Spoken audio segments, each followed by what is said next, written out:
ನಮಸ್ಕಾರ ವೀಕ್ಷಕರೇ. ಈ ಸಾಮಾಜಿಕ ಜೀವನದ ಕೆಲವು ಮಹತ್ವದ ವಿಷಯಗಳು, ವಾಸ್ತವಿಕ ಬದುಕಿನ ಜನರ ಭಾವನೆಗಳು ಯಾವ ರೀತಿ ಇದೆ, ಯಾವ ರೀತಿ ಬದಲಾಗಿದೆ,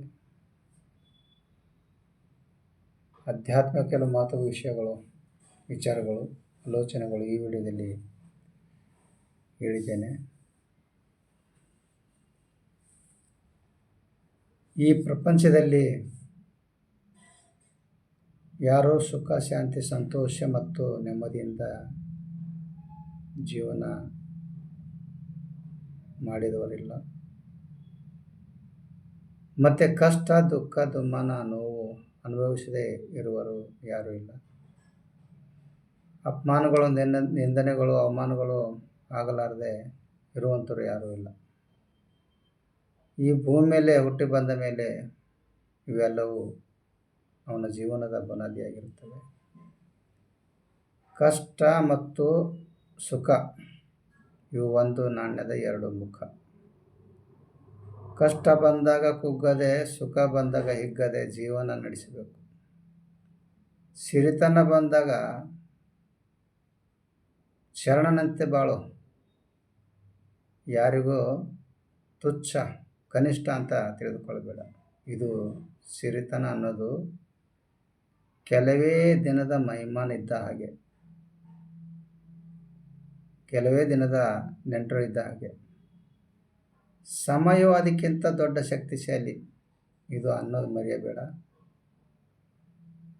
ಸಮಯವು ಅದಕ್ಕಿಂತ ದೊಡ್ಡ ಶಕ್ತಿಶಾಲಿ ಅನ್ನೋದು ಮರೆಯಬೇಡ. ಈ ಸಮಯವು ರಾಜನಿಗೆ ಭಿಕಾರಿನಾಗಿ ಮಾಡಿಬಿಡುತ್ತದೆ, ಭಿಕಾರಿಗೆ ರಾಜನಾಗಿ ಮಾಡಿಬಿಡುತ್ತದೆ. ಶ್ರೀಮಂತನಿಗೆ ಬಡವನಾಗಿ ಮಾಡಿಬಿಡುತ್ತದೆ, ಬಡವನಿಗೆ ಶ್ರೀಮಂತನಾಗಿ ಮಾಡಿಬಿಡುತ್ತದೆ. ಅದಕ್ಕಾಗಿ ಯಾವತ್ತೂ ಹಣದ ಮೇಲೆ ಅಹಂಕಾರ ಪಡಬಾರದು. ಹಣದ ಬೆನ್ನು ಹತ್ತಿ ಹಾಳಾಗಬೇಡಿ, ಹಣದ ಹಿಂದೆ ಓಡಬೇಡಿ.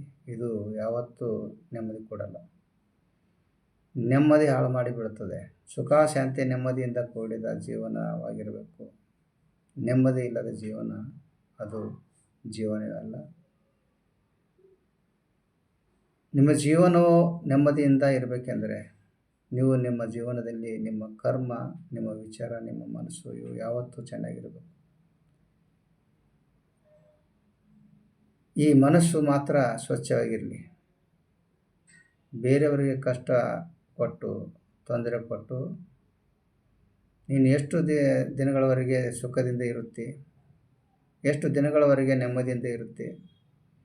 ನೀನು ಬೇರೆಯವರಿಗೆ ನೋವು ಕೊಟ್ಟರೆ, ದುಃಖ ಕೊಟ್ಟರೆ ಅದು ಹಿಂದೆ ತಿರುಗಿ ಬರಲು ಹೆಚ್ಚು ಸಮಯ ತೆಗೆದುಕೊಳ್ಳೋದಿಲ್ಲ, ಹೆಚ್ಚು ಸಮಯ ಬೇಕಾಗಿಲ್ಲ. ಇದು ಕಾಲಚಕ್ರ ಇದ್ದ ಹಾಗೆ. ಇವತ್ತು ನೀನು ಅವನಿಗೆ ಹಿಂಸೆ ಕೊಟ್ಟರೆ ನಾಳೆ ನಿನಗೂ ಹಿಂಸೆ, ಅದೇ ಹಿಂಸೆ ಅನುಭವಿಸುವ ದಿನಗಳು ಬಂದೇ ಬರ್ತವೆ. ಇದು ಮರೆಯಬಾರದು, ಇದು ನೆನಪಿರಲಿ.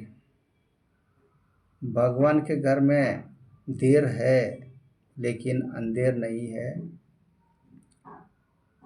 जो करना वो भरना, जैसे करने वैसे भरने. तुम्हारा कर्म अच्छा रखो, तुम्हारा विचार अच्छा रखो, तुम्हारा जीवन अच्छा ही होगा. ತಿಳಿದು ಸಂಸಾರ ಮಾಡು. ಇದು ಬರೀ 3 ದಿನದ ಸಂತೆ ಇದ್ದ ಹಾಗೆ. ನೋಡಿ, ಇಲ್ಲಿ ಜೀವನದಾಗ ನಿಮ್ಮ ಕೆಲಸ ಕಾರ್ಯ ಮಾಡುತ್ತಾ ಮುಂದೆ ಹೋಗ್ತಾ ಇರಬೇಕು.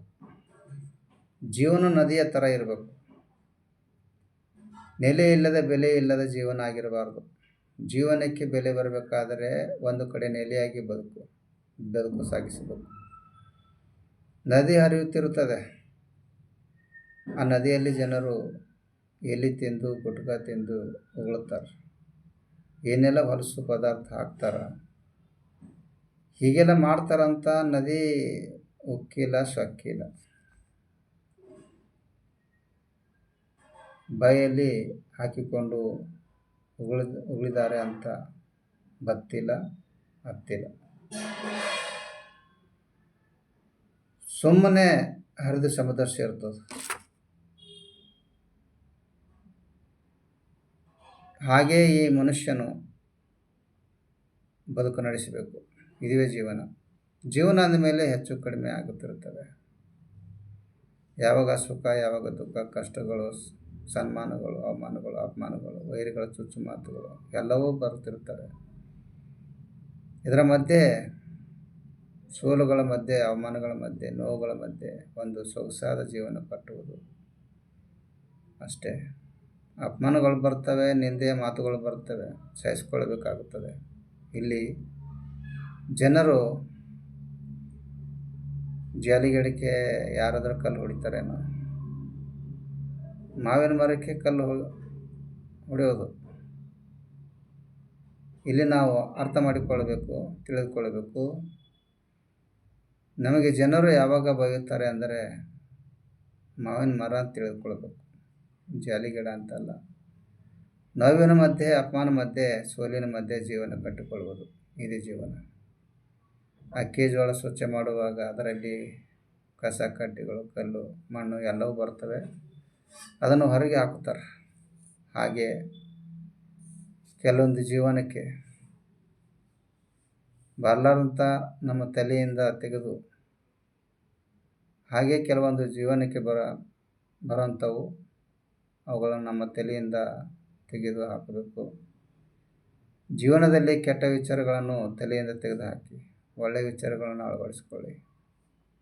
ಇದುವೇ ಜೀವನ.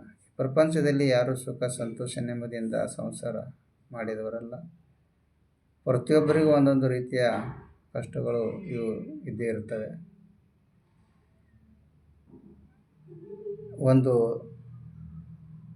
ಒಬ್ಬ ಹುಡುಗನ ಕತೆ. ಒಬ್ಬ ಹುಡುಗನಿಗೆ ಒಂದು ದಿನ ಶಾಲೆಯ ಶಿಕ್ಷಕರು ಒಂದು ಚೀಟಿ ಬರೆದು ಅವನ ಕೈಯಲ್ಲಿ ಕೊಟ್ಟು ಆ ಶಾಲೆಯಿಂದ ತೆಗೆದು ಹಾಕ್ತಾರೆ. ನಾಳೆಯಿಂದ ನಮ್ಮ ಶಾಲೆಗೆ ಬರಬೇಡ ಅಂತ ಆ ಚೀಟಿಯಲ್ಲಿ ಬರೆದಿತ್ತು. ಆ ಹುಡುಗನು ಆ ಚೀಟಿಯನ್ನು ತನ್ನ ತಾಯಿ ಕೈಯಲ್ಲಿ ಕೊಟ್ಟನು. ಮತ್ತು ನಾಳೆಯಿಂದ ಶಾಲೆಗೆ ಬರಬೇಡ ಅಂತ ಹೇಳಿದ್ದಾರೆ ಅಂತ ತಾಯಿಗೆ ಹೇಳಿದನು. ಆವಾಗ ತಾಯಿ ಚೀಟಿ ತೆಗೆದು ನೋಡಿದಳು. ಆ ಚೀಟಿಯಲ್ಲಿ ಹೀಗೆ ಬರೆದಿತ್ತು: ನಿನ್ನ ಮಗ ತುಂಬ ಮಂದ ಬುದ್ಧಿಯವನು, ದಡ್ಡನು. ಅವನಿಂದ ನಮ್ಮ ಶಾಲೆಯ ಹೆಸರು ಕೆಡುತ್ತದೆ. ಫಲಿತಾಂಶದ ಮೇಲೆ, ರಿಸಲ್ಟ್ ಮೇಲೆ ಪರಿಣಾಮ ಬೀರುತ್ತದೆ. ಅದಕ್ಕಾಗಿ ನಾಳೆಯಿಂದ ಶಾಲೆಗೆ ಯಾವುದೇ ಕಾರಣಕ್ಕೂ ಕಳಿಸ್ಕೊಡ್ಬೇಡ ಅಂತ ಬರೆದಿತ್ತು. ಮತ್ತು ನೋಡಿ, ನಿಮ್ಮ ಮಗನಿಂದ ನಮ್ಮ ಶಾಲೆಯ ಫಲಿತಾಂಶ ಭಾಳ ಕೆಟ್ಟದಾಗುತ್ತದೆ ಅಂತ ಚೀಟಿಯಲ್ಲಿ ಬರೆದಿತ್ತು. ಆ ಹುಡುಗ ತನ್ನ ತಾಯಿಗೆ, ಅಮ್ಮ, ಈ ಚೀಟಿಯಲ್ಲಿ ಏನು ಬರೆದಿದೆ ಅಂತ ಕೇಳಿದ. ಮತ್ತು ಶಾಲೆಯವರು ನನಗೆ ಶಾಲೆಗೆ ಏಕೆ ಬರಬಾರ್ದು ಅಂತ ಹೇಳಿದ್ದಾರೆ ಅಂತ ಕೇಳಿದ. ಆವಾಗ ತಾಯಿ ಹೇಳಿದಳು, ನೋಡು ಮಗನೇ, ಈ ಚೀಟಿಯಲ್ಲಿ ಹೀಗೆ ಬರೆದಿದ್ದಾರೆ: ನಿನ್ನ ಮಗನ ಜ್ಞಾನ, ಬುದ್ಧಿ ಭಾಳ ಚುರುಕಾಗಿದೆ, ಶಾರ್ಪ್ ಇದೆ, ಒಳ್ಳೆ ಬುದ್ಧಿವಂತನು. ನಮ್ಮ ಶಾಲೆಯವರು ಇಂಥ ಬುದ್ಧಿವಂತ ಮಗನಿಗೆ ಕಲಿಸುವ ಅರ್ಹತೆ ಇಲ್ಲ ಅಂತ ಬರೆದಿದ್ದಾರೆ, ಹೇಳಿದ್ದಾರೆ. ಹೀಗೆ ಆ ಚೀಟಿಯನ್ನು ಉಲ್ಟಾ ತಿರುಗಿಸಿ ಓದಿದಳು. ಮತ್ತು ಮಗನೇ, ನೀನು ತುಂಬ ಜಾಣವಂತೆ. ಇಂಥ ಬುದ್ಧಿವಂತ ಮಗನಿಗೆ ಯಾವ ಶಾಲೆಯಲ್ಲೂ ಓದಿಸುವುದಕ್ಕೆ ಆಗುವುದಿಲ್ಲ. ನೋಡು ಮಗನೇ, ಇವತ್ತಿನಿಂದ ನೀನು ಯಾವ ಶಾಲೆಗೆ ಹೋಗುವ ಅವಶ್ಯಕತೆ ಇಲ್ಲ. ನಾನೇ ನಿನಗೆ ಮನೆಯಲ್ಲೇ ಕಲಿಸುತ್ತೇನೆ, ಓದಿಸುತ್ತೇನೆ. ಚಿಕ್ಕಂದಿನಲ್ಲಿ ಜನರು ನಕ್ಕರು, ನಿನ್ನ ಮಗನು ಮಂದ ಬುದ್ಧಿಯವನು ಇದ್ದಾನೆ ಅಂತ. ಅವನ ಜೀವನದಲ್ಲಿ ಏನೂ ಮಾಡಿಲ್ಲ. ನಿಮಗೆ ಗೊತ್ತೇ ಆ ಹುಡುಗ ಯಾರು ಅಂತ.